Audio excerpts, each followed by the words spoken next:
Et alors, je vais ici dans Google faire une petite recherche. D'abord, je vais arrêter les téléchargements qui n'en terminent pas là. Non, je vais quand même attendre. C'est des super gros fichiers, donc c'est pour ça que ça dure longtemps, bien sûr.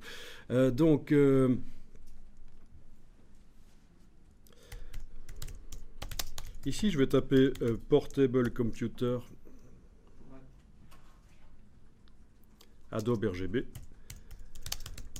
Comme ça, vous voyez que ça concerne, bon, évidemment aussi les ordinateurs portables. Il faut faire attention quand vous achetez un ordinateur portable et que vous allez vous en servir pour faire de la retouche photo ou vidéo. Il faut que l'écran affiche beaucoup plus de couleurs qu'un écran de portable qui est prévu pour faire de la bureautique, de l'Excel, du Word. Non, il faut que ça affiche plus de couleurs. Et ça existe des portables prévus pour les personnes qui sont professionnelles de l'image. Donc voilà, là j'ai quelques références, quelques sites qui parlent des meilleurs portables qui existent pour faire de la retouche photo. Si vous achetez un écran à connecter à votre tour, le principe est le même. Il faut un écran de bonne qualité et la référence c'est le Adobe RGB. C'est ça qui n'est pas toujours facile à comprendre, c'est que quand on parle d'image Adobe RGB ou quand on parle de matériel Adobe RGB, ou d'image sRGB, de matériel sRGB, c'est la même chose en fait. On parle de performance d'appareil et d'espace couleur. Est-ce que c'est capable d'afficher les couleurs bien saturées ou pas? Quand une image est Adobe RGB, ça veut dire qu'elle est prévue pour fonctionner directement très bien sur du matériel Adobe RGB. Quand elle est sRGB, elle est prévue pour fonctionner très bien sur du matériel sRGB. Si vous mettez des images pour faire un site web, il faut qu'elles soient sRGB. Il faut qu'elle soit adaptée au matériel des internautes. Comme ça, l'image arrive dans le navigateur, elle est vue avec les bonnes couleurs parce qu'on a préadapté l'image pour du matériel bas de gamme.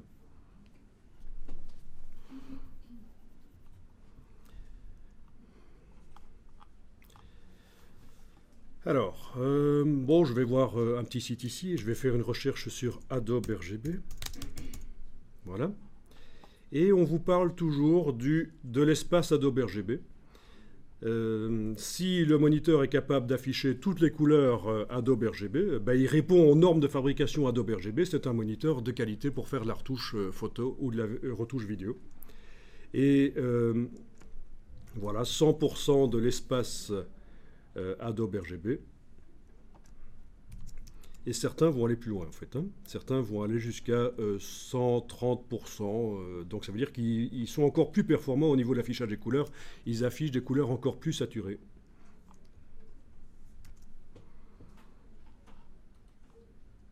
Donc c'est la première question à se poser quand vous voulez acheter un ordinateur portable ou un moniteur à connecter à votre tour, c'est quel est le pourcentage de l'espace Adobe RGB que l'écran montre. Pourcentage élevé Adobe RGB.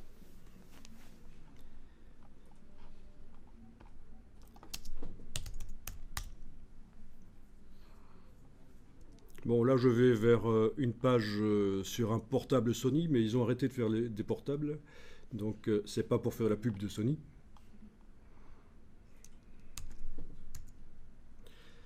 Ok.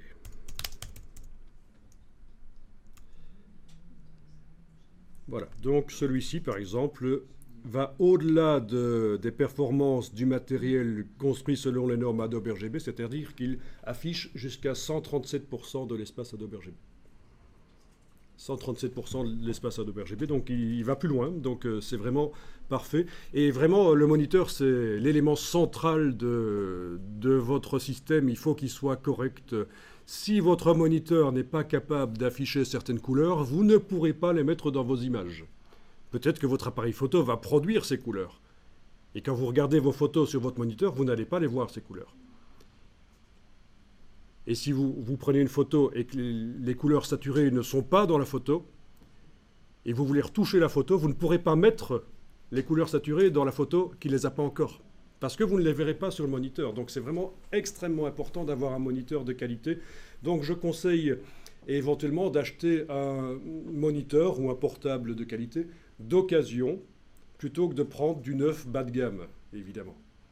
Si vous êtes limité au niveau du budget, il vaut peut-être mieux se diriger vers l'occasion. Et alors, il y a une marque en termes de moniteur à connecter aux ordinateurs. Il y a une marque qui est la référence, vous la connaissez peut-être actuellement? Bon, actuellement, la marque de référence, c'est Eizo.